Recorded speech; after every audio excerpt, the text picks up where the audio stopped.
우리 여러분 오늘 기독교 이해를 위한 레슨인데요. 정신을 바짝 차리셔야 됩니다. 이게 쉽지가 않습니다.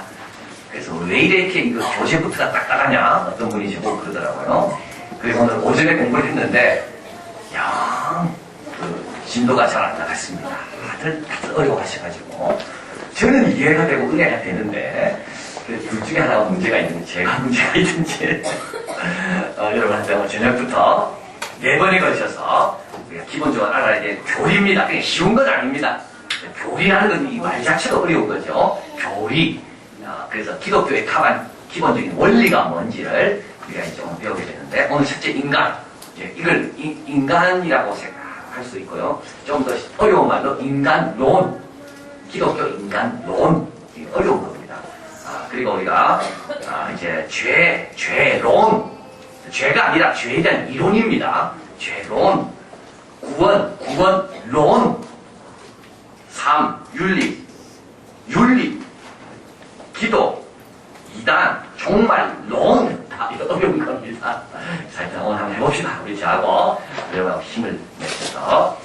그리고 여러분 조금 이렇게 졸리시고 어려우신 분들은 그 자리에 일어서시면 절대 안 졸립니다. 도저히 잠을 참을 수가 없다는 분은 그냥 조용히 일어서시면 여러분에게 유익합니다. 다른 사람이 다 도전받고 졸음이 도망가거든요. 그래서 여러분 한번 같이 오늘 이제 4일 동안 한번 진행해 보겠습니다. 자, 여러분 먼저 서론적으로 인간과 동물의 차이입니다. 인간과 동물의 차이와 유사점. 자, 우리 보면 인간은 이제 오늘 인간에 대해서 배우는데요. 인간은 피조물이죠, 피조물. 그래서 사실은 모든 다른 피조물과 인간은 이제 공유하고 있는 게 많이 있습니다. 그래서 인간은 특별하다고 생각하지만 실제로 인간은 다른 피조물이 갖고 있는 것을 다 갖고 있습니다. 뭐 식욕도 갖고 있고, 또 성욕도 가지고 있고, 또 이기적이고 자기를 보호해야 되는 본능도 이게 모든 동물에게 있는 인간이 다 있는 거죠. 그리고 동물이 아픈 것처럼 인간도 아프기도 하고, 동물이 나이가 들어가면서 힘을 잃어가는 것처럼 인간도 나이가 들어가서 힘을 잃어가고, 동물이 만유인력의 법칙에 적용돼서 땅에 붙이고 살아야 되는 것처럼 인간도 땅을 떠나서는 살 수가 없고, 그래서 인간은 하나님의 피조물인 이상 모든 동식물이 갖고 있는 그것과 비슷한 동일한 그 제약들을 인간은 가지고 있습니다. 그런데 인간은 그것만 있지 않고요. 또 인간에게는 다른 면이 있습니다. 이게 이제 중요한 건데요. 그건 뭐냐면 인간은 육체로 소급되지 않는 면들이 있다는 거예요. 이게 좀 어려워지죠. 인간이 누구냐면 인간은 절대 우리가 육체만 가지고 인간이라고 말하지 않습니다. 인간은 쪼개도 나오지 않지만 뭐가 있는 것이 인간에게 있다는 거예요. 그래서 인간의 가치는 어떤 머리카락을 잘라가지고 뭐 가발 맡기고 뭐 살을 팔아가지고 근육으로 재보고 뼈를 고아가지고 먹을 수 있는 뭐 그 정도 가치로 인간의 가치가 아닙니다. 인간은 이 육체 말고 인간이 갖고 있는 건 독특한 뭐가 있습니다. 그래서 인간이 가치 있다는 말은 어떤 육신적인 차원이 아닙니다. 어떻게 보면 육신만 따지면 인간은 동물보다도 못하고 열등한 것이 얼마나 많은지 모릅니다. 우리는 추위에 이겨낼 수가 없죠. 옷을 입어야 됩니다. 우리는 막 뛰어다녀야 되고, 못 뛰어다니죠. 동물은 막 뛰어다니는데. 동물하고 달리게 하면 인간이 이길 수가 없습니다. 어떻게 보면 동물보다도 부족한 게 많이 있는데도 불구하고 인간은 동물이 누리지 못하는 것을 훨씬 많이 누리고 있고, 동물이 만들지 못했던 것들 인간은 다 만들어가고 있죠. 자, 이걸 뭐라 말하는가 하면 이걸 하나님의 형상으로 지음받았다라고 말하는 겁니다. 자, 하나님의 형상으로 지음받았다는 말은 육신만 가지고 이야기하는 게 절대 아닙니다. 육신을 쪼개도 육신으로서 풀 수 없는 인간의 고유한 면이 있다. 이게 왜 중요하겠습니까? 과학으로 인간을 치료할 수 없다는 겁니다. 이게 중요한 겁니다. 과학이 아무리 발달해도 과학이 접근해서 도와줄 영역이 있는가 하면 과학을 넘어서는 인간만이 갖는 독특한 면이 있다는 겁니다. 바벨탑 사건을 우리가 꼭 기억해야 됩니다. 이번에 오늘요. 왜냐하면 바벨탑이라는 게 뭐겠습니까? 바벨탑은 과학입니다. 인간의 이성으로 쌓아 올릴 수 있는 최고의 그 꽃이 바벨탑입니다. 그런데 사람들은 바벨탑만 쌓을 줄 알고 그 하나님 주신 이성을 가지고 하나님을 대적하는 데 쓰는 거거든요. 결국은 하나님 주신 이성을 바르게 사용하는 것은 인간의 근본적인 영혼이 거듭나지 않으면 그 문제가 해결이 안 된다는 겁니다. 자, 그래서 인간은 옛날부터, 이게 전통적인 겁니다. 인간을 설명할 때 인간은 어떤가? 인간은 뭐로 구성되어 있는가? 인간이 구성된 것은 영혼과 육체로 이분설, 이걸 이분설이라고 합니다. 영혼과 육체로 구성되어 있다. 왜일까요? 인간은요, 육체를 초월하는 생각을 하거든요. 육체 밖에서 내 육체를 봅니다. 그 인간만이 하는 겁니다. 인간은요, 그래서 자기를 의식합니다. 때로는 내가 믿기도 하고, 때로는 나의 한계를 이겨내기 위해서 노력하기도 하고, 이 말은 뭡니까? 인간은 육체의 범위 안에서만 생각하지 않습니다, 절대로. 죽음 넘어서까지도 생각하잖아요, 인간이. 내 자신을 들여서까지도 어떻게 살아볼까 노력할 수 있는 게 인간입니다. 그 말은 뭐냐면, 그래서 사람들은 전통적으로, 인간은 육신도 있고, 육신만 있는 게 아니라 영혼도 따로 있구나. 왜냐하면 인간을 가만 보니까, 스스로를 보니까, 육신의 범위 안에서만 행동하지 않더라. 육신을 넘어서서 또는 육신을 초월하고 육신을 극복하고 또 육신을 바라보고 그래서 인간은 육신도 있고 영혼도 있구나. 이게 이분설입니다. 삼분설은 뭐냐면 영혼하고 정신하고 육신이 있구나. 영혼은 하나님과 만나는 거고 정신은 인간의 어떤 도덕적인 그걸 말하는 거고 육신이죠. 삿덩어리를 말하는 거고. 왜 그런 생각을 하게 됐는가가 중요한 거죠. 이게 이분설이냐 삼분설이냐가 맞냐 틀리냐가 중요한 게 아닙니다. 여기서 우리에게 강조하고자 하는 건 뭐냐 하면 인간은 절대 육신으로 소급되지 않는 면이 있다는 겁니다.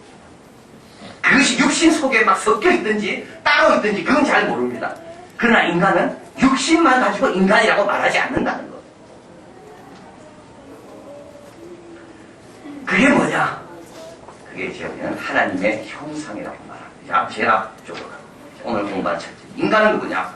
하나님께서 지으신 만물 중에 가장 뛰어난 피조물인데 이 뛰어난 피조물이라는 말은 뭘 말하는가 하면 육신적인 조건을 말하는 게 아니라 육신을 초월하고 육신을 극복하고 육신을 쳐서 복잡히 하는 또 다른 인간의 면이 있는데 그걸 인간에게 있기 때문에 그걸 가리켜서 우리는 뭘 하는가 하면 하나님의 형상 따라 지었다.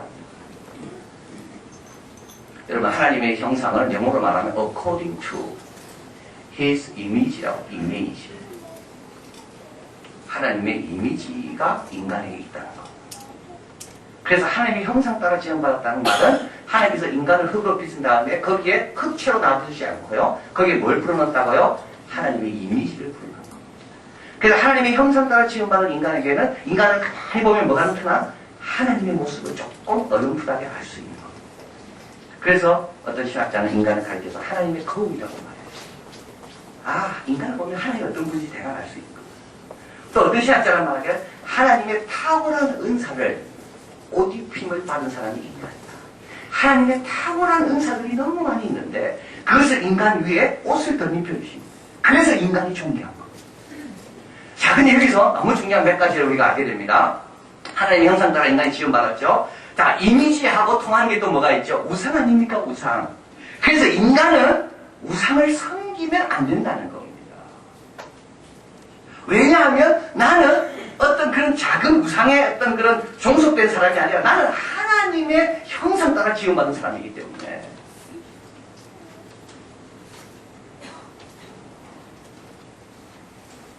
또 중요한 게 있는데요. 이건 뭐냐면 이 하나님의 형상 따라 하나님의 이미지를 하나님께서 불어넣어서 지은 사람들이 과거에는 왕으로서만 생각했습니다. 왕만이. 그러나 창세기에 보면 하나님께서 인간을 지을 때 남자와 여자와 동일하게 하나님의 형상의 선물을 다 누려주셨다. 자, 이게 참 엄청난 겁니다. 자, 그래서 여러분 신약에 보면 왕 같은 제사장이라는 말이 나오잖아요. 왕. 이 왕 같은 제사장은 창세기 1장 1절에 나오는 말입니다.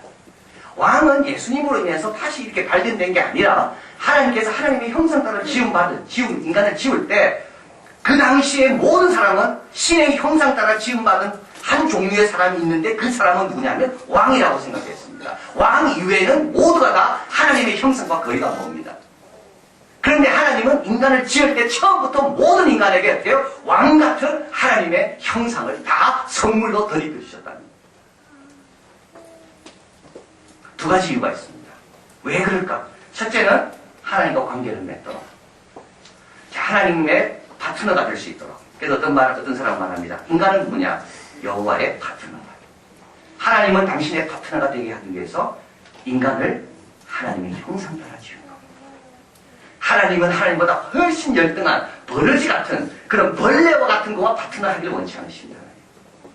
하나님은 파트너를 하나님과 비슷한 하나님의 형상 따라 하나님께서 만드셔서 파트너로 우리를 삼아주시는 겁니다.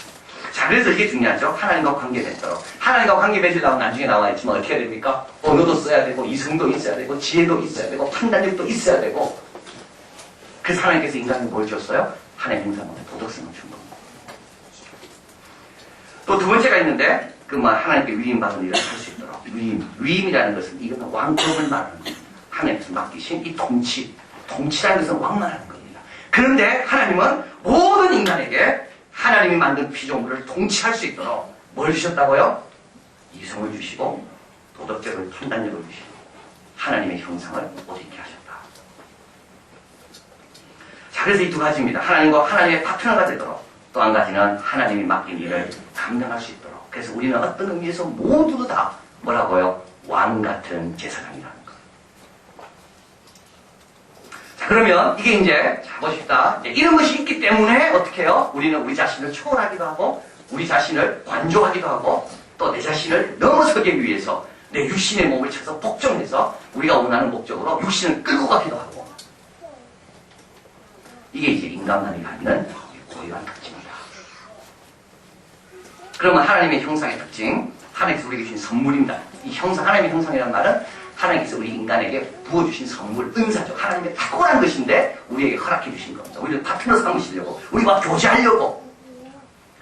첫 번째는 뭡니까? 관계성입니다. 자, 여러분, 이거 하나님께서 우리를 지으실 때 우리를 관계적인 존재로 지었습니다. 여러분, 관계적인 존재란 말은 뭐냐면 자기 중심적이지 아니고 타인 중심적이 될 수 있다는 겁니다. 아주 참 은혜가 되는 거 아닌데 아무 반응이 지금 없습니다. 타인 중심이 되어서 하나 생각해 보십시오. 나는요, 내 혼자만 내 위주로만 생각할 수도 있지만 인간은요, 많은 경우 인간은 타인 중심으로 생각합니다. 생각합니다. 저 사람이 어떻게 하면 기뻐할까? 저 사람이 어떻게 하면 행복해할까? 여러분, 사랑이 뭘까요? 사랑은요, 타인 중심이 될 때 사랑입니다. 인간만이 사랑합니다. 인간만이 자기 중심으로 살 뿐만 아니라 타인 중심으로 사는 피조물은 인간만이 없습니다. 그 말은 뭐냐면 인간은 관계를 굉장히 중요하게 여기고 관계를 맺도록 지음받았다는 거예요. 하나님께서 온 피조물과 특별히 인간과 성부와 성자와 성령과 관계를 맺는 그 하나님의 아름다운 속성을 우리에게 선물로 주신 겁니다. 그래서 우리 인간은 끊임없이 관계 맺는 걸 좋아합니다. 여러분이 제일 좋아하는 게 뭘까요? 여행하는 걸 사람들이 제일 좋아합니다. 왜냐하면 또 다른 세계와 관계를 맺고 싶어하거든요. 더 큰 세계로 가고 싶어하거든요.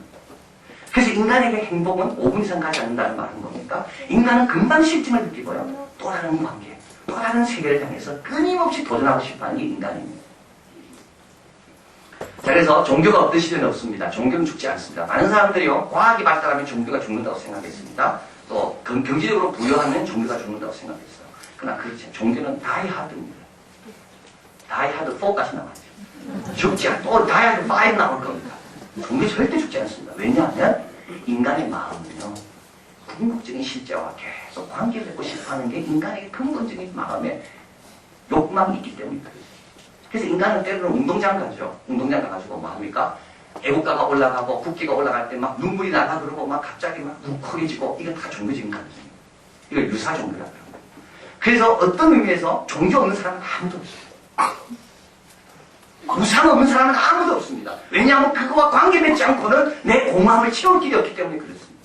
하나님께서 인간을 그렇게 지은 겁니다. 그래서 어떤 사람은 돈이 물질이 우상입니다. 물질에 쩔쩔 매는 거죠. 물질과 관계가 좋을 때만이 내가 든든하다고 생각하는 거예요. 어떤 사람은 뭡니까? 운동장에 가가지고 그런 군중의 어떤 그런 감성과 그런 막 환호와 그런 국기가 올라가는 그런 의식에서 뭘 느낍니까? 유사 종교, 종교심을 느낍니다. 그래서 제가 미국 있을 때 농구장 가보니까 농구 시작하기 전에 애들이 그러더라고요. 자, 손을 들고 있어요. 하나님께 경배하는 게 아니죠. 첫 번째 골을 빨리 넣으라는 겁니다. 첫 번째 골을 넣으면 손이 내려오더라고. 아, 이상하더라고. 종교의식하고 굉장히 비슷합니다. 여러분 쇼핑 가는 거죠, 쇼핑. 그 백화점. 종교의식입니다. 나중에 제가 이야기했지만 쇼핑몰을 지을 때 여러분 성전 비슷하게 짓습니다. 쇼핑몰에 들어가잖아요. 들어갈 때 꼭 이국적인 풍경을 좀 느끼도록 세상 근심걱정 다 있게 만듭니다. 그래서 쇼핑하다가 갑자기 세일이 나오면 어떻게 됩니까? 은혜 받는 겁니다. 그리고 그 골반 피아노가 연주가 쫙 되고 있고, 그래서 좀 거기는 시기가 없다 말씀드렸잖아요. 그래서 거기는 세상 근심 걱정 다 있습니다. 뭐 카드가 어떻게 되든지 상관없이 그냥. 그 나왔다가 또 현실에서 또 지치고 괴로우면 또 어떻게 됩니까? 또 주말에 또 그게 찾아가는 겁니다. 그래서 여러분 그 쇼핑몰을 백화점을 설계할 때 이걸 그렇게 설계합니다. 종교 어떤 거룩한 성스러운 곳에 들어오는 것을 느낄 수 있도록. 한번 가보십시오. 천장이 굉장히 높습니다. 천장이 높은 이유가 있습니다. 그게 어떤 성스러움을 느끼게 하는 겁니다, 우리에게. 그래서 그 쇼핑몰을 설계하는 사람이 그냥 설계하지 않습니다. 뭐 이국적인 거. 그게 왜냐하면 인간이 그런 마음이 있다는 거예요. 그거 없이는 인간이 살 수가 없는 거예요. 이게 다 뭐라고? 이게 관계성. 그래서 사람은 관계를 맺기로만 하고, 관계 속에서 행복을 찾기로만 하고, 관계가 어려워지면 막 불행해지고 괴롭고 이 상처 다 관계 속에서 오는 거죠. 세계를 향해 열린 존재고 관계를 통해 행복을 경험하고. 그래서 우리 하나님도 제일 힘들 때는 어떨까요? 우리와 하나님과의 관계가 멀어질 때 우리 하나님은 제일 힘듭니다. 자, 그래서 하나님께서 우리에게 뭘 선물로 주셨는가 하면 타인의 중심에 들어갈 수 있고 타인과 관계를 맺고 싶어하는, 그리고 더 큰 실제와 연결되고 싶어하는 그런 마음을 우리에게 주셨다. 그래서 인간이 그게 우리에게 스며들어와 있는 거예요. 두 번째는 이제 자유입니다.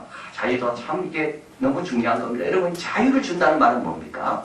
내가 상대방에게 자유를 준다는 말은 뭘까요? 이거 그만큼 내가 제한된다는 말이에요.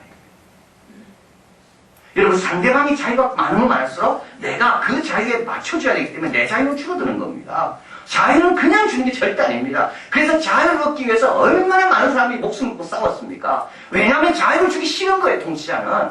통치자가 백성에게 자유를 주기 시작하면 통치자의 재량권과 자유가 줄어드는 겁니다. 그리고 자유는 반드시 뭐와 함께 가는가 하면 의지와 함께 갑니다. 그죠? 의지는 어떻게 됩니까? 자유롭게 의지를 펴고 싶어 하는 거예요. 그런데 인간은 인격적인 존재이기 때문에 다 뭡니까? 자유의지가 있습니다. 그래서 아이들이 어른 되고 싶어 하는 이유는 딱 한 가지예요. 왜냐하면 내 의지대로 좀 살고 싶은데 내 의지대로 되는 게 별로 없거든, 지금 집에서는. 그래서 아이들은 꿈만 꾸면 어떻게, 나는 빨리 어른이 되고 싶어요. 그 말은 뭡니까? 내 자유, 이 자유는 의지와 함께, 의지가 없는 데는 자유가 없습니다. 근데 하나님께서 인간을 지을 때 어떻게 지었다고요? 이런 자유의지를 주신 겁니다. 그 말은 동시에 하나님이 그만큼 당신의 자유를 제한하는 겁니다. 근데 왜 그랬을까요? 이게 바로 관계와 관련됩니다. 사랑과 관련되죠. 하나님은 우리를 파트너로 지으셨기 때문에 파트너가 되도록이면 하나님과 동등한 조건 속에서 하나님과 관계를 맺으려고. 물론 우리에게는 절대적인 자유는 없습니다. 절대적인 자유는 어떤 자유입니까? 예, 절대적인 자유는 비가 와도 운동회도 할 수 있는 자유죠. 그죠? 우리는 광고하잖아요. 자, 이제 운동회 합니다. 근데 비가 오면 예배 드립니다. 이렇게 되는 거죠. 운동회 할 수 있는 자유가요, 우리는 비가 안 와야지만 운동회 할 수 있어요. 여러분, 여기 앉아 계시는 이유도 왜 그럴까요? 허리가 받쳐주니까 여기 앉아요. 이건 절대적인 자유가 아니라 상대적인 자유. 전기불이 들어와야 공부할 수 있고, 전기불 나가는데도 불구하고 공부할 수 있는 분은 맹인밖에 없습니다. 그래서 맹인이 진짜 빛날 때는 언제냐면 전기불 나갈 때가 진짜 맹인이 빛난다 그러잖아요. 자, 근데 그게 절대적인 자유가 없습니다. 그러나 하나님께서 우리에게 뭘 줘? 상대적인 자유를 주셨습니다. 이거는 뭐냐면, 자, 전등이 왔습니다. 전등이 왔으면 여기에서 공부할 수도 있고 공부 안 할 수도 있는 겁니다. 여러분 여기 앉아 계시지만은 딴 생각할 수 있는 자유가 있는 겁니다. 그렇죠. 막 금방 여행 이야기 듣고 작년에 갔다 오는 여행에 또 올 겨울에 어디 갈까 지금 생각하는 분이 계시는 거예요. 이 자유입니다. 자유. 이 자유를 아무도 누를 수가 없습니다. 우리를 감옥에 넣는다죠. 사도 바울이 거기서 찬양하고 기도했던 자유는 누를 수가 없습니다. 자, 인간에게 하나님께서 이 자유는요, 그러나 이건 그냥 준 게 아니라는 걸 우리가 기억해야 됩니다. 하나님의 자기 제한입니다. 하나님께서 우리를 창조하면서부터 하나님의 자유는 점점 줄어듭니다. 일부러 하나님 그렇게 하신 거예요. 우리를 세우기 위해서. 자, 그래서 여러분, 이게 창조라는 게 그렇습니다. 아이를 놓고부터 우리의 자유는 줄어들지. 내가 뭔가를 창조하고부터는 그다음부터 나는 이걸 돌아가야 됩니다. 하나님께서 인간을 만들고부터는 그만큼 하나님은 스스로 자유를 제한하기로 결심하신 겁니다. 그리고 우리에게 뭘 선물로 주셨어요? 자유라는 걸 선물로 주신 겁니다. 그래서 하나님은 우리가 자발적으로 나온 걸 너무 기뻐하십니다. 그래서 하나님은 우리가 주님 앞에 나와 기도하는 걸 너무, 왜냐하면 기도 안 해도 될 수 있는 자유가 있는데 기도하니까. 하나님께서 예배를 기쁘게 받으신 이유도 바로 거기 있습니다. 예배 안 해도 되고 마음을 다 해서 기도 찬양하는 그 사람을 기뻐하는 이유가 바로 거기 있습니다. 왜냐하면 우리에겐 자유가 있거든요.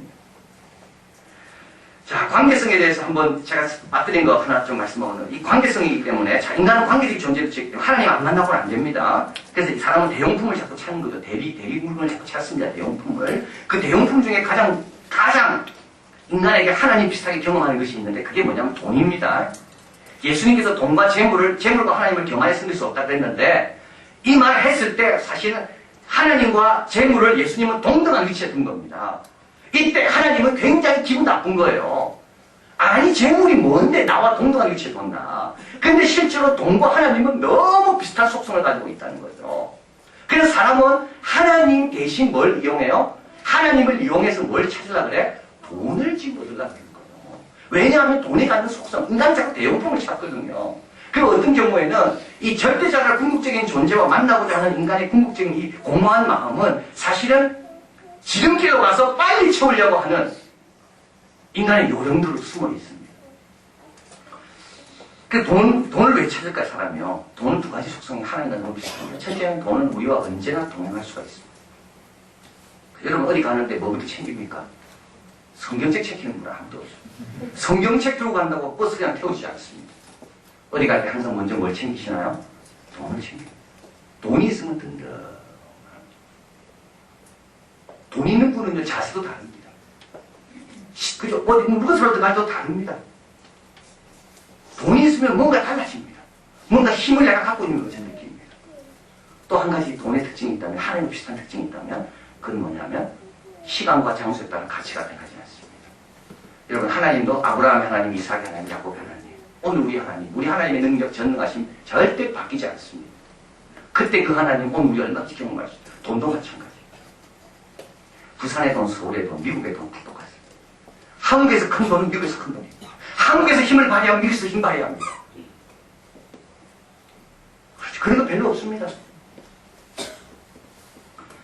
돈은 찢어졌다고 돈이 가치가 약해지지 않습니다. 돈이 헤어졌다고, 돈이 오래됐다고 돈의 가치가 약해지지 않습니다. 그래서 사람들은 돈을 사랑하는 거죠. 돈을 하나님처럼 생각하는 겁니다. 돈이 있으면 든든하다고 생각합니다. 다 이게 뭘까, 이게? 이거는 근본적으로 돈이 문제가 아니라 절대자를 찾고자 하는, 인간의 절대자와 연결되고자 하는, 절대자가 뭔가 의지해야 되는 인간의 본성, 그것이 대용품을 찾은 겁니다. 자, 그리고 관계성, 또 한 가지 더 이야기하면, 이게 이제 하나님과 관계의 관계성이고, 또 우리과의 관계성에서도 하나님 인간을 관계적인 존재로 지었기 때문에 인간은 절대 혼자는 안 된다는 겁니다. 아프리카 속담 제가 읽어드릴게요. 빨리 가려면 혼자 가라. 멀리 가려면 함께 가라. 빨리 가려면 직선으로 가라. 깊이 가려면 굽이 돌아가라. 왜 나무가 되려면 혼자 서라. 푸른 숲이 되려면 함께 서라. 그죠?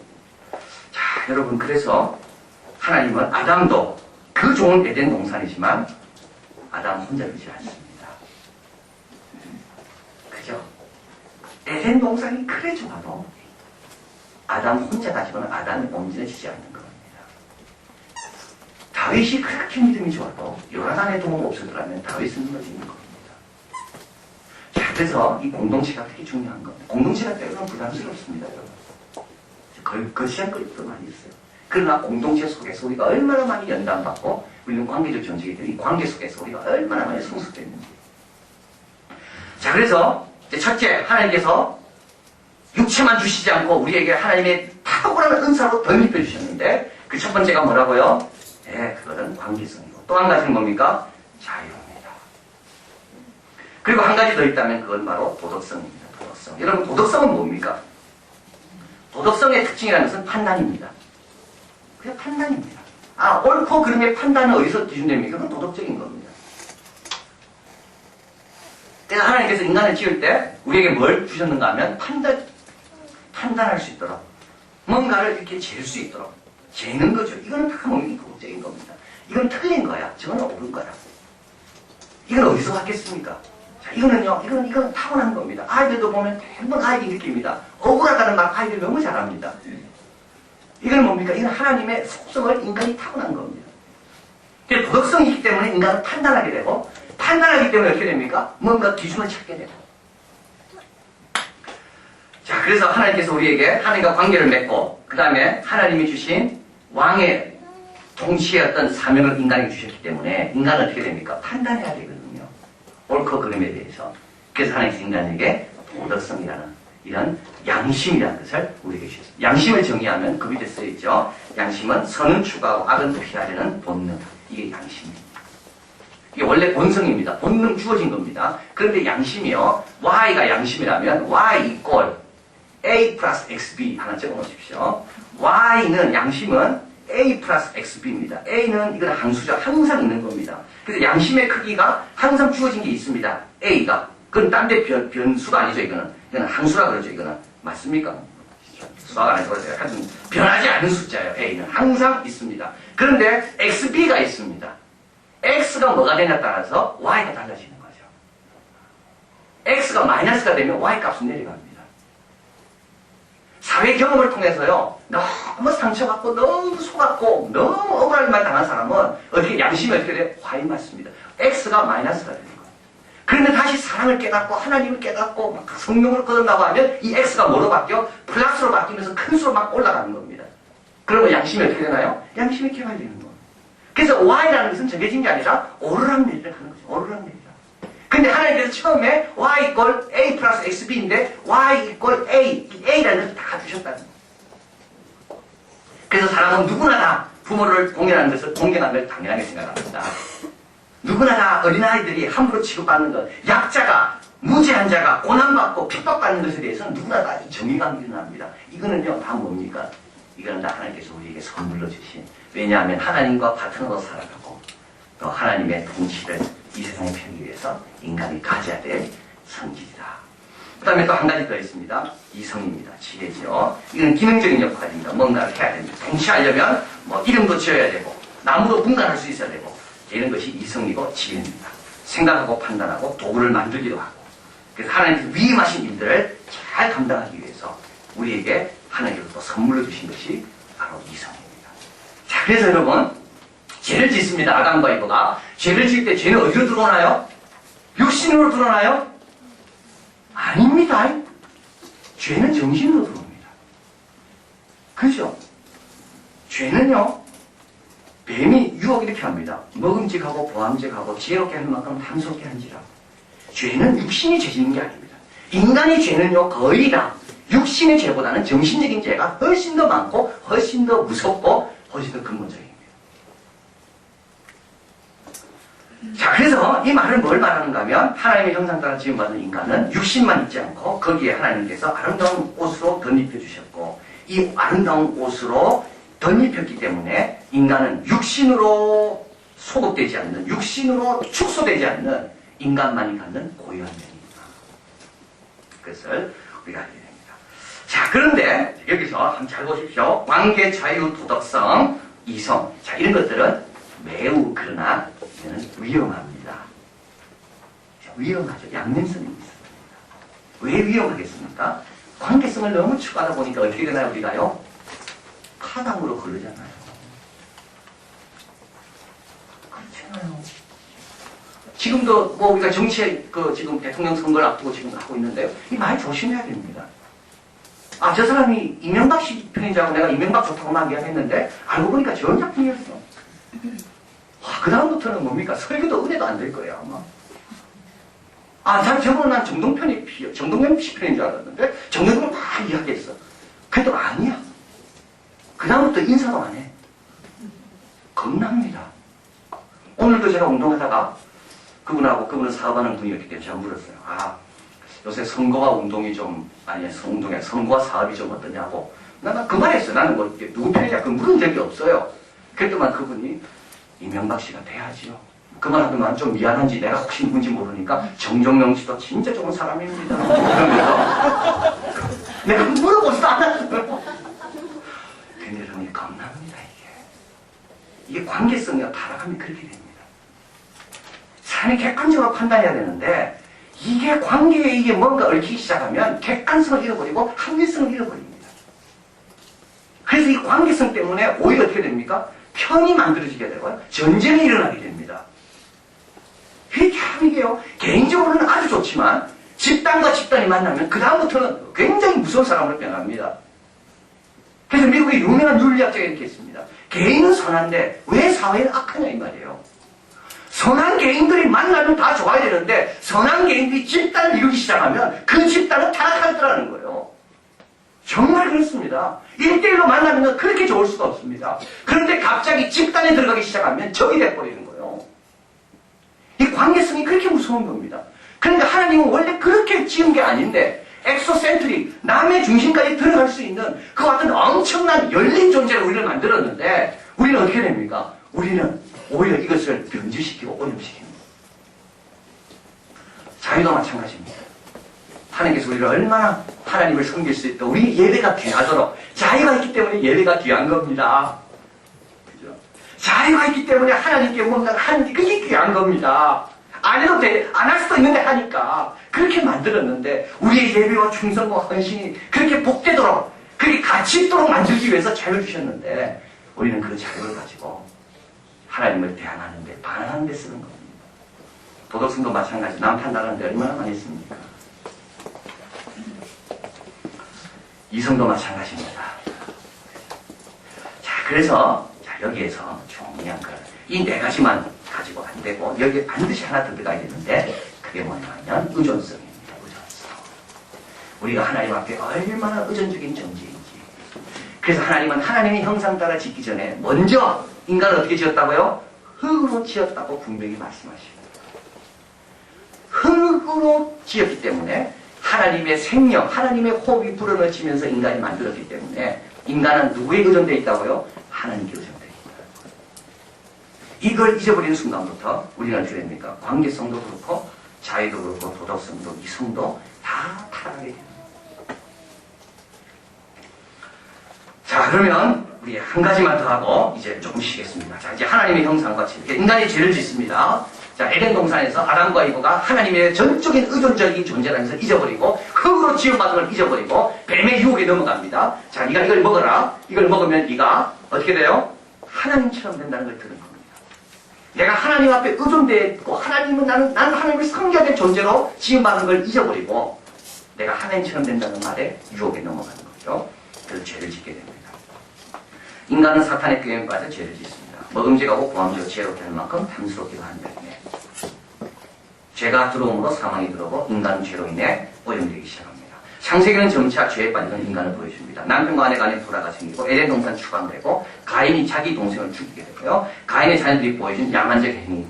나를 보라는 사람은 내가 70배로 내가 원수 갚는다. 이런 야만적인 행위. 그리고 신과 사람의 경계가 멀어집니다. 그래서 천사들이 내려와서 사람의 딸들을 좋아해서 결혼하는 그런 이야기들이 나오게 되죠. 노아가 나옵니다. 의로운 사람입니다. 제2의 아담입니다. 그러나 노아는 포도주에 쓰러집니다. 그 첫째 아들 함은 어떻게 됩니까? 애국 아시리아의 조상에 대해 하나님이 대적이 됩니다. 자, 바벨탑은 어리석음의 절정을 보여줍니다. 바벨탑이 이게 너무 중요한 겁니다, 여러분. 예, 창세기에서 이 바벨탑이라는 것은 오늘 우리가 쌓는 것과 똑같습니다. 오늘 우리는 바벨탑을 쌓으면서도 하늘에 도달할 거라 생각하지만 오늘 우리가 쌓는 거나 옛날 바벨탑에 쌓는 거나 그 수준은 거기서 똑같습니다. 바벨탑이 뭐냐 하면 인간의 이성으로 문제를 해결하려는 겁니다. 인간의 이성이 치료할 수 있는 것은 정해져 있습니다. 육신밖에 안 돼요. 살덩어리밖에 안 되는 거예요. 그런데 이 살덩어리가 문제가 아니라 뭐가 문제라고요? 이 도덕과 관계성과 하나님이 주신 또 다른 그게 문제인 겁니다. 그게 육신을 힘들게 하고 육신을 에덴 동산에 쫓겨나게 한 거예요. 그런데 많은 경우는 우리는 이 이성과 지혜를 가지고 육신을 치료하면 육신이 편해지면 우리가 행복할 거라고 그렇게 바벨탑을 쌓고 있는 겁니다. 그리고 자랑하는 거죠. 점점 하강곡산을 그리면서 절망의 상황으로 떨어지게 되고 그러다가 결국 인간의 힘으로 멈출 수 없는 죄의 확장, 바벨탑을 통해 나타나고요. 그리고 이제 창세기 12장에 하나님께서 아브라함을 부르십니다. 자, 나중에 우리가 부르심에 대해서 공부하게 되는데, 이 부르신다는 말은 뭡니까? 밖에서부터 찾아 들어오는 겁니다. 안에서는 해결이 안 됩니다. 그래서 하나님께서 아브라함을 위에서, 밖에서 아브라함을 부르시는 겁니다. 자, 창조계의 낯선 침입자가 죄입니다. 우발적인 것이었고 왜곡된 것입니다. 그래서 결국 인간은 이 오염되기 시작하고요. 이 모든 창조의 영역을 더럽혀가게 됩니다. 죄의 종이 되고 사탄의 수하에 들어갑니다. 만물에 대한 통치권도 상실하게 됩니다. 그래서 아담과 이브가 나무 뒤에 숨습니다. 그리고 무화과 나무 잎으로 자기를 가립니다. 부끄러운 게 느껴지고 약해졌다는 말입니다. 자, 그러나 여기서 이제 우리가 배울 것은 이제 이 하나님의 형상이라는 것은 완전히 부서지지 않았다는 겁니다. 자, 하나님의 관계성, 자유, 도덕성, 이성, 이 하나님이 우리에게 주신 선물은 다 가져가지 않았다는 거예요. 그래서 마치 풍자 만화처럼 그 만화를 가만히 보고 있으면 이게 뭘 뜻하는 거 아는 것처럼, 아, 그래도 아직까지 하나님의 형상이 조금만 남아있구나. 그 남겨진 하나님의 형상 가지고 뭘 합니까? 인간이 법을 만들고 질서를 세우고 학교를 운영하고 역사를 만들어가고, 그리고 악한 사람을 그래도 양심적으로 처리하면서 그래도 더 좋은 사회로 발전시켜가는 겁니다. 그러나 이거는 구원은 아닙니다. 이거는 하나님께서 주신 것을 다 거두지 않고 이걸 가지고 있는 일반 은총이란 말합니다. 선인과 악인에게 하나님께서 뭘 비춘다 되어 있어요? 해를 비춘다고 되어 있죠. 하나님께서 해를 다 거둬가지 않는 겁니다. 그래서 하나님께서 우리를 원래 창조할 때 우리에게 덧입혔던 탁월한 은사 가운데 필요한 것들, 인간의 기본적인 생활하기 위해서 인간이 가져야 될 것들, 관계성, 도덕, 이성, 자유, 이런 걸 그대로 남겨주시면서 하나님께서 인간에게 기회를 주시는 거죠. 하나님의 형상 많은 부분이 손상되었지만 스스로 구원할 수 없습니다. 그래서 하나님을 알 수도 경배할 수도 없는 모습이 되었습니다. 그러나 아직도 도덕성은 남아있고 관계를 추구하는 것은 여전하고 이성을 활용하여 자유의 사용을 인간은 보장받습니다. 자, 이제 죄를 지었습니다. 근데 이제 죄와 더불어 하나님의 형상 가운데 이제 어떤 부분은 파괴되고요, 어떤 부분은 아직 살아있습니다. 하나님께서 다 가져가지 않았다는 겁니다. 그래서 하나님께서 아브라함아 부를 때 아브라함이 대답할 수 있잖아요. 그죠? 이 남겨진 이유가 있습니다. 하나님께서. 아무리 하나님의 형상을 그래서 남겨진 이유는 우리를 구원하실 때 반응하는 인간이 되게 하기 위해서. 참 귀한 겁니다. 그게 우리 마음대로 살라고 남겨준 게 아니라 하나님께서 우리가 어떻게든지 원래 모습을 돌이켜야 되는데, 원래 모습을 돌이키려면 어떻게 해야 됩니까? 뭔가 하나님의 파트너로서의 가져야 될 기본적인 것도 갖고 있어야 되거든요. 그리고 그때가 되더라도 하나님의 피조물들이 서로 해치진 않고 뭔가 좀 윤리적인 어떤 그런 삶을 만들어 가기를 우리 창조주신 하나님 그걸 원하시는 겁니다. 그래서 사실은 하나님의 기분 같아서는 다 쓸어버리고 다 가져가고 싶지만, 그래도 하나님은 한 가지는 내가 구원하려면 그래도 이들을 불러야 되는데 이들이 부르면 이들이 반응하게 돼. 그러면 반응하려면 들을 수 있어야 되고 이성이 있어야 되고, 그래서 그걸 남겨주신 거고요. 또 한 가지는 내 부름에 반응하지 않다 할지라도 60년 70년 살 때 그래도 동물처럼 살지 말고 그래도 만물의 영장답게 서로 가정을 이루면서 법을 지키면서 살아가. 자, 이 하나님의 깊은 뜻이 여기 있는 겁니다. 자, 그런데 이제 죄는 이제 유전되는 거죠. 자, 죄의 유전. 자, 이걸 우리가 꼭 생각해야 됩니다. 이 죄의 유전이 인간이 누군가를 또 알게 하는 겁니다. 여기 체격이 없습니다. 죄가 유전되는데요. 제가 어떻게 유전될까요? 제가 육체를 통해 유전될까요? 아닙니다. 제가 만약에 육체를 통해 유전된다면 개론 프로젝트를 통해 가지고 유전인자가 지금 다 있게 되는데요. 유전인자, 죄를 유전시키는 인자만 고치면 됩니다. 그렇잖아요. 그럼 예수님 죽을 필요가 없어요.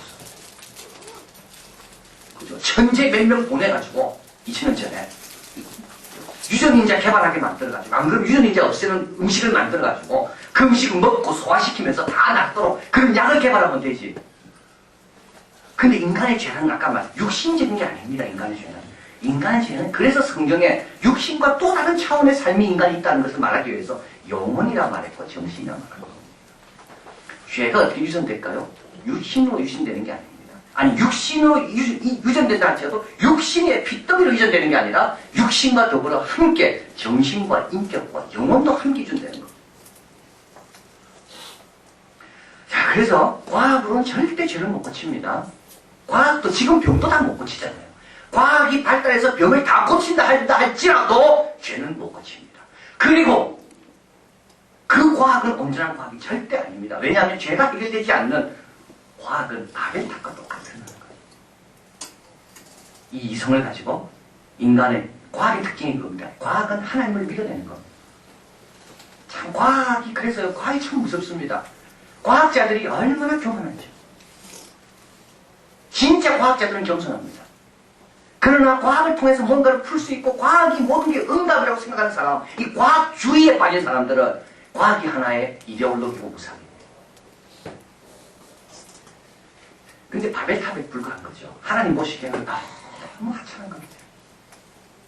근본이 변화되지 않고 돌을 쌓아 올리긴 올리지만 하나님 보시기엔 너무 멀리 있어가지고 하나님 그거 보기엔 내려와야 될 정도로. 자, 그래서 죄가 유전이 됩니다. 그러나 이 죄는 어떻게 유전된다고요? 여러분, 육신으로 유전되는 게 아닙니다. 이거는 육신보다 더 큰 우리의 또 다른 인간을 구성하는. 그래서 인간은 누구냐?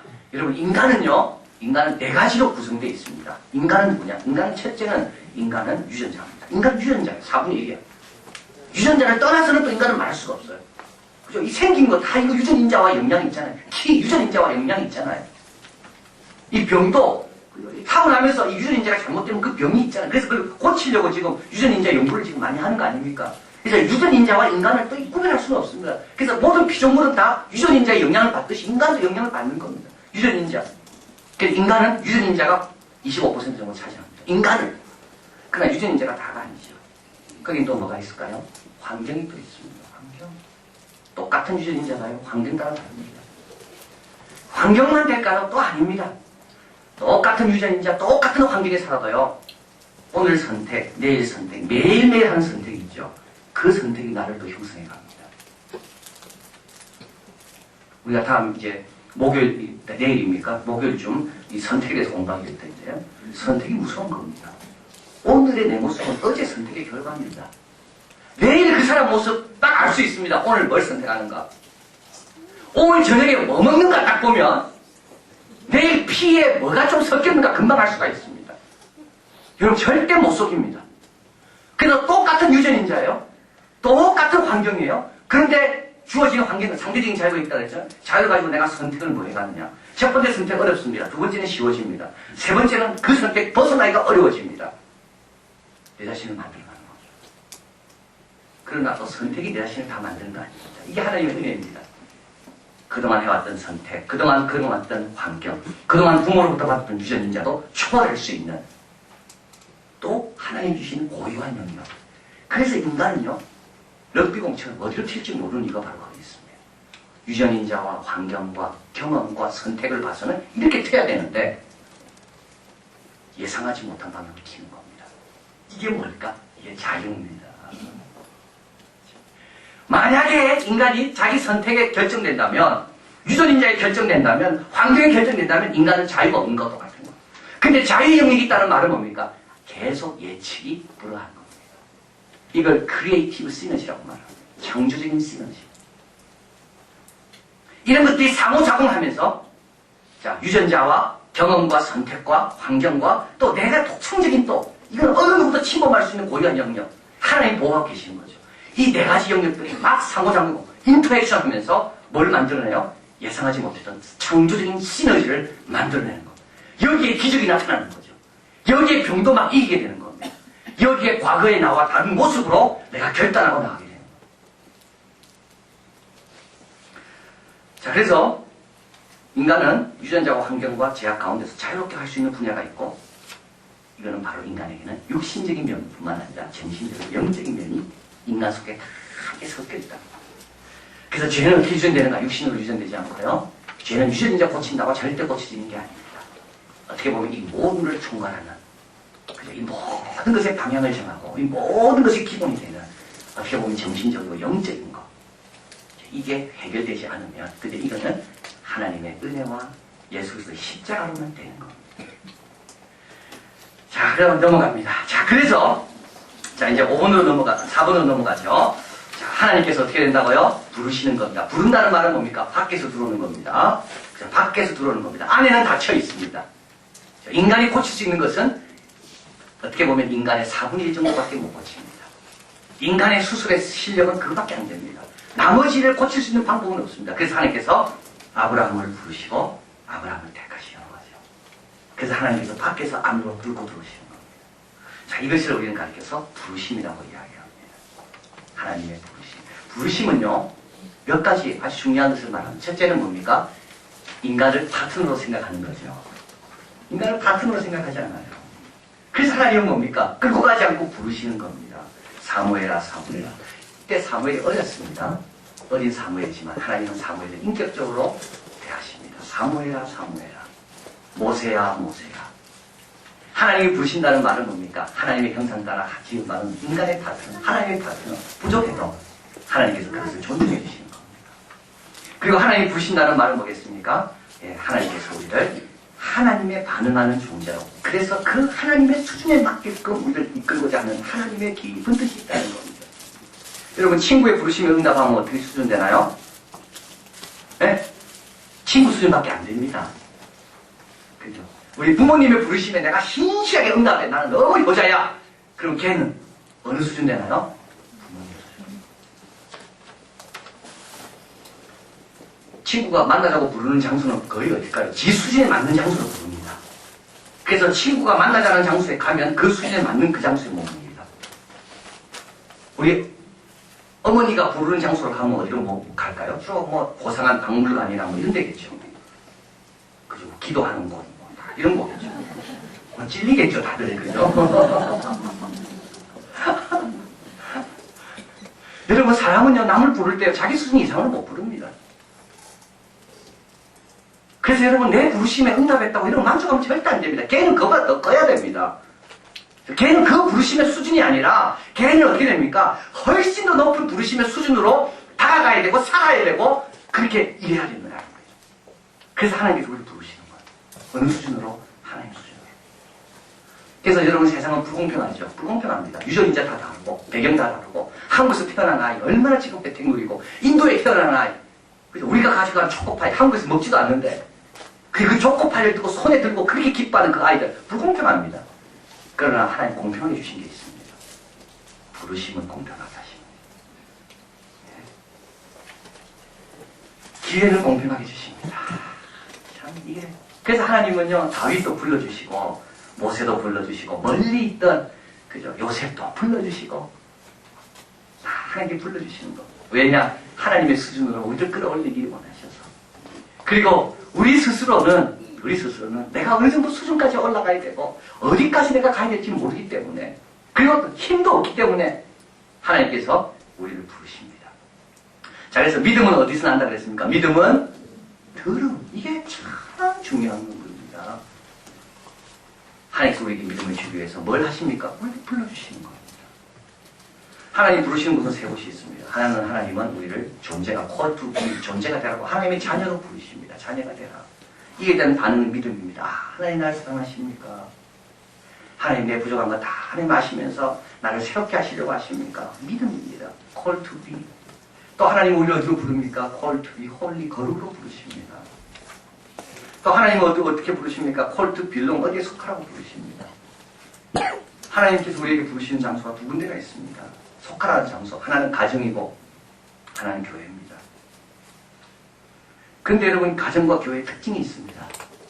그건 뭡니까? 그렇게 매력적이지 않다는 거. 가정에 들어갈 때 할렐루야 기쁨으로 막 뛰어들어가는 사람 별로 없습니다.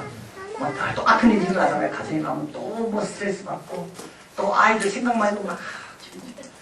교회도 비슷합니다. 처음에 교회 할 때 즐겁지만요, 하다 보면요, 꼭 원하는 사람만 있지 않습니다. 그게 항상 문제죠. 그리고 나도 또 그런 사람이야, 사실 나도. 여러분 자꾸 남만 생각하지 마. 나도 딴 사람에게는 저 사람만 없으면 우리 교회 은혜스럽겠는데, 그게 바로 내가 될 수가 있습니다. 우리가 다 좀 이렇게 좀 겸손해져야 되는데요. 근데 여러분, 기쁨으로 달려가고 가고 싶은 곳이 있습니다. 어디입니까? 나이트클럽 같은데. 잘간합니다. 휘황처럼 나를 막 환영해줘. 나를 막 기다려줘. 나를 왕처럼 대접해줘. 집에 왕처럼 대접해 줍니까? 대접 안 해줍니다, 지금. 여러분, 가장 물고기가 물속에서 가장 현란한 게 뭘까요? 미끼입니다. 그래서 어리석은 사람은요, 이걸 분간을 못하는 겁니다. 내가 어디 속해야 될지. 그래서 하나님께서 우리를 어디 속하라고? 교회로 속하라고. 우리를 어디로 속하라고? 가정을 귀하게 하라고. 그리고 또 하나님께서 우리를 부르시는 것이 또 하나 있습니다. 그건 콜투두, 뭘 하라고 부르십니다. 그죠? 사명을 우리에게 주시는 겁니다. 사람 낚는 어부가 되게 하리라. 내가 너로 하여금 사람 낚는 어부가 되게 하리라. 그래서 베드로를 부르실 때 그냥 부르지 않고 뭘 일을 맡기시면서 부르십니다. 자, 그래서 하나님께서 우리를 부르실 때 우리는 어떻게 됩니까? 그 부르심에 어떻게 응답하냐에 따라 이제 달라지게 되는 거죠. 여러분 한번 생각해 보십시오. 하나님께서 베드로를 안 불러줬다면 어떻게 됐을까요? 하나님께서 모세를 안 불러줬다면 동시에 하나님이 모세와 베드로를 불렀는데도 불구하고 모세와 베드로가 그 부르심을 거절했다면 또 한 가지 하나님이 모세와 베드로를 불렀는데도 불구하고 모세와 베드로가 계속 신실하게 따라가지 않았더라면 그렇죠. 그래서 이 부르심이라는 것은 지금의 나가 온전한 나가 아니고 우리는 얼마든지 변할 수가 있는데 이 변화는 누구의 부르심에 어떻게 반응하냐에 따라 달라진다. 그래서 하나님은 우리를 하나님의 형상 따라 지음받았기 때문에 우리를 끊임없이 찾아서 또 불러주십니다. 어제까지 불렀는데도 못 들었다면 오늘 또 불러주십니다. 하나님의 때가 될 때까지 계속 베드로가 배반하고 예수님을 배반했지만 예수님 베드로 또 나타나서 또 불러주잖아요. 다윗이요. 우리아의 아내 바세바를 범하고 다 무너지고 다 빼앗겼습니다. 내일 공박이지만 그러나 하나님께서 나단 성지를 통해 다윗을 또 불러주십니다. 왜냐하면 하나님은 우리를 하나님의 수준으로 끌어올리려고 하나님이 하나님 포기하지 않기 때문에 그럽니다. 자, 그래서 정리를 해보면 우리는 하나님 형상 따라 지음받았고요. 그러나 그것이 죄로 인하여 참 스스로 갇혀진 존재가 되면서 그러나 그 안에서 뭔가를 이루지만 그것은 하나님의 수준에는 부족합니다. 그래서 하나님께서 하나님의 수준으로 끌어올리려고 어떻게 우리를 하나님께서 다가와서 부르시는 겁니다. 이게 부르심입니다. 그리고 부르심을 받을 때 우리가 부르심을 받을 때 그 다음에 중요한 게 5번입니다. 부르심을 받을 때 우리는 하나님의 약속을 믿고 따르는 겁니다. 약속, 하나님께서 우리에게 약속한 게 있습니다. 그 약속을 믿고 따르는 겁니다. 손에 잡히는 거 하나도 없습니다. 야, 이게요, 신약, 구약은 다 뭡니까? 구약속이라는 말이죠. 신약은 신약, 이루어진 약속. 하나님께서 구약을 통해서 약속하신 것이 신약에 와서 이루어졌다. 그래서 구약, 신약 아닙니까? 그래서 우리 예수 믿는 사람들은요, 손에 잡고 있는 사람들이 아니라 손에 잡품은 없더라도 뭘 우리가 믿고 따라가는 사람입니까? 약속입니다. 자, 오늘 아침에도 이야기했는데요. 하나님께서 아브라함에게 믿음의 조상으로 너를 세우겠고 너를 복의 근원으로 쓰시겠다 했습니다. 아브라함에게는 엄청난 약속이 주어졌습니다. 아브라함은 이 약속을 믿고 평생 땅을 가지지 않았고요. 평생 하나님 순종에 순종하기 위해서 이삭까지 바치려고 했던 사람이 아브라함입니다. 근데 아브라함이 그 약속이 이루어지는 걸 봤습니까? 아닙니다. 아브라함이 본 건 이삭 한 명밖에 없습니다. 너무 큰 걸 깨닫지 않습니까? 여러분, 하나님께서 우리에게 주신 약속이 작은 약속 아닌데요. 우리는 자꾸 이삭 한 명밖에 없다고 내 약속이 작다고 생각합니다. 하나님께서 아브라함에게 주신 모든 민족이 너로 인해 복을 받을 거라는 엄청난 약속과 더불어 하나님께서 아브라함에게 준 거는 이삭 한 명밖에 없습니다. 그리고 고난받고 연단 이런 것밖에 없습니다.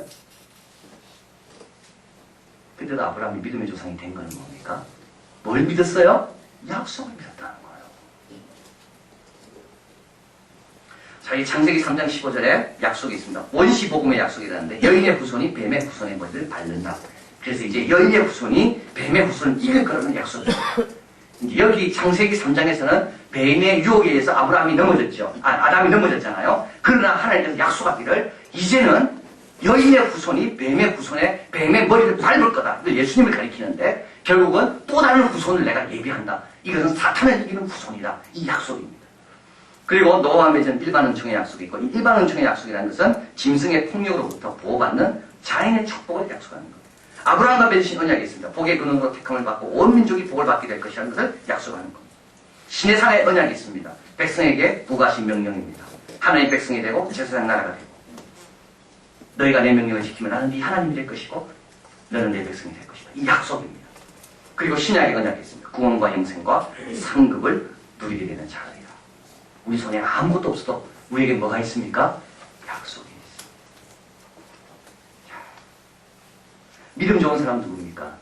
이 약속 믿고 오늘도 큰 믿음, 큰 충성, 큰 헌신한 사람입니다. 큰 열매는 모릅니다. 그는 300년 후에, 200년 후에, 500년 후에 될지 아무도 모릅니다. 그러나 그 약속 믿고 오늘 하루 자신을 부인하면서 하나님 뜻대로 살아가는 겁니다. 자, 그래서 하나님 우리를 부르십니다. 하나님 수준만큼 높이시려고. 그러나 하나님께서 우리에게 약속을 주시면서 우리에게 뭘 주신다고요? 하루하루 신실하게 걸으라고 약속하시는 거예요. 명령하시는 거예요.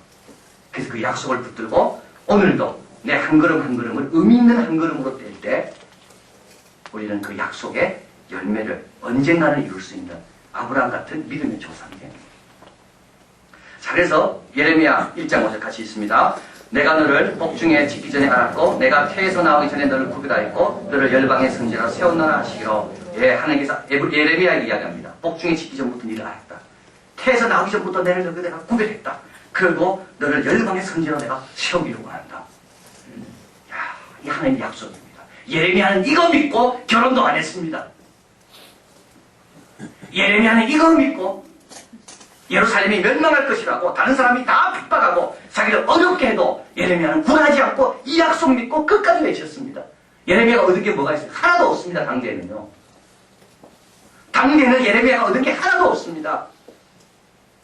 그러나 하나님은 이 약속대로 예레미야의 행적을 성경에 기록하게 하시고 오늘 우리에게도 예레미야가 정말 열방의 선지자가 된 것을 많이 약속하고 지키고 계시는 것입니다.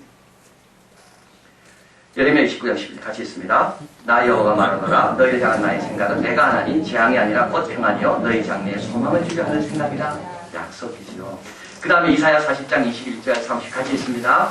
야곱아 내가 어찌하여 말하며 이스라엘아 내가 어찌하여 이르기를 내 사정은 여호와께 숨겨졌으며 원통한 것은 내 하나님께 수리하심을 받지 못한다느냐. 너는 알지 못하였느냐 듣지 못하였느냐. 영원하신 하나님 여호와 땅끝까지 창조하신 자는 피곤치 아니하시며 곤비치 아니하시며 명체에 한이 없으시며 피곤한 자에게 능력을 주시며 무능한 자에게 힘을 더하시나니 소년이라도 피곤하며 곤비하며 장중이라도 넘어지며 자빠지되 오직 여호와를 앙망하는 자는 새 힘을 얻으리니 독수리에 날개치며 올라간 같을 것이요 다른 박질하여도 곤비치 아니하여 걸어가도 피곤치 아니하리로다.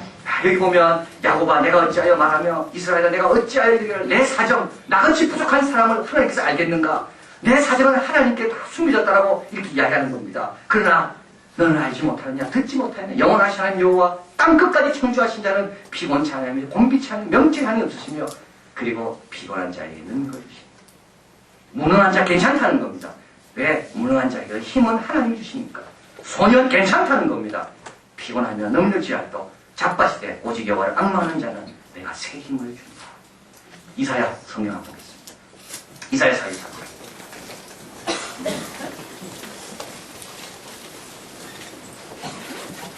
이사야 43장 1절. 하나님 약속입니다. 이사야 43장 1절. 같이 있습니다. 1절에서 3절까지 읽을까요? 네, 1절에서 4절까지 있습니다. 같이 있습니다. 야곱아 너를 창조하신 여호와께서 이제 말씀하시느니라. 이스라엘아 너를 조성하신 자가 이제 말씀하시느니라. 너는 두려워 말라. 내가 너를 구속하였고 내가 너를 지명하여 불렀나니 너는 내 것이라. 내가 물 가운데 지날 때 내가 함께할 것이라. 강을 건널 때 물이 너를 침몰치 못할 것이라. 내가 불 가운데 행할 때도 타지 아니할 것이요 불꽃이 너를 사르지도 못하리니 대저 나는 여호와 내 하나님이요 이스라엘의 거룩한 자여 내 구원자임이라. 내가 애국을 너의 속량물로 구스와 스바를 너의 대신으로 주었노라. 내가 너를 보배롭고 존귀하게 여기고 너를 사랑하였은즉 내가 사랑을 주어 너를 바꾸며 백성들로 내 생명을 대신하리니. 5절 있습니다. 두려워 말라. 내가 너와 함께하여 내 자손을 동방에서부터 오게 하며 서방에서부터 너를 모을 것이며 내가 북방에 이르기를 놓으라 남방에 이르기를 부여하지 말라. 내 아들들을 원방에서 끌어내며 내 딸들을 땅끝에서 오게 하라. 무릇 내 이름으로 일컫는 자 곧 내가 내 영광을 위하여 창조한 자를 오게 하라. 그들을 내가 지었고 만들었느니라. 네, 우리가 이런 약속을 가진 사람들이라는 거죠. 엄청난 약속을 우리가 가진 사람입니다. 이 약속은 이루어질 겁니다. 저 이 약속을 믿고 이제 산다. 주님 따라가는 겁니다. 그리고 이사야 44장 뒤에 가봅니다. 22절, 23절. 같이 있습니다. 내가 내 허물을 빽빽한 물은 사라진같이 내 죄를 안개에 사라진같이 통할하였으니 너는 내게로 돌아오라. 내가 너를 구속하였습니다. 여호와께서 이 일을 행하셨으니 하늘아 노래할지어다. 땅의 깊은 곳들아 높이 부를지어다. 산들아 성림과 그 가운데 모든 나무들아 소리를 내어 노래할지어다. 여호와께서 야곱을 구속하셨으니 이스라엘로 자기를 영화롭게 하실 것이미로다. 예, 이 타락으로 인하여 이 죄로 인하여 그리고 인간의 어떤 것도 해결할 수 없는 것들을 빽빽한 물은 사라진같이 다 사라져 버리게 하시고 이스라엘로 우리 하나님을 영화롭게 하시는 그 하나님의 놀라운 역사가 됐기 때문에 기뻐하라고 말하는 것. 마지막으로 한 가지 더. 49장. 이사야 49장. 15, 16절. 줄치 15. 오늘 집에 가서 많이 생각해 보시기 바랍니다. 우리 15, 16절 같이 있습니다. 여인이 어찌하여 그 젖 먹는 자식을 잊겠느냐? 자기 태에서 난 아들을 긍휼히 여기지 않겠느냐? 그들은 혹시 잊을지라도 나는 너를 잊지 아니할 것이라. 내가 너를 내 손바닥에 세웠고 너의 성벽이 항상 내 앞에 있나니. 우리를 어디 세겠다고요? 손바닥에요. 여인이 어찌 그 젖 먹는 자식을 잊겠으며 자기 태에서 난 아들을 긍휼히 여기지 않겠느냐? 그들은 혹시 잊을지라도 나는 너를 잊지 아니한다. 자, 그래서 우리는 누굽니까? 하나님의 형상, 하나님의 좋은 선물입니다, 여러분. 우리가 가지고 있는 이 자유도 선물이고, 관계도 선물이고, 도덕적인 것도 선물이고, 이성도 선물이고. 자, 이것이 하나님께로 온 거고요. 이게 결국 어디로 돌아가야 됩니까? 하나님께로 돌아가야 됩니다. 여기서 멈추면 안 됩니다. 이것이 변질되고, 이것이 오히려 우리를 죄짓게 만들면 안 됩니다. 그래서 하나님께서 우리를 끊임없이 밖에도 찾아오시고, 불러주시고, 우리가 힘들 때마다 내가 너를 손바닥에 세웠다. 아무 걱정하지 말고 내 약속 믿고 아브라함이 걸어갔던 길, 예수님이 걸어갔던 길, 모세가 갔던 길, 다윗이 갔던 길 매일매일 순종하면서 열심히 따라가라. 인간은 누굽니까? 하나님의 형상, 하나님의 선물 받은 자고. 인간은 누굽니까? 하나님이 끊임없이 우리를 초청해 주시는 부름의 대상, 하나님의 파트너고. 인간은 누굽니까? 하나님의 엄청난 약속, 그 안에 있는 사람이 바로 우리다. 혹시 질문이 있습니까?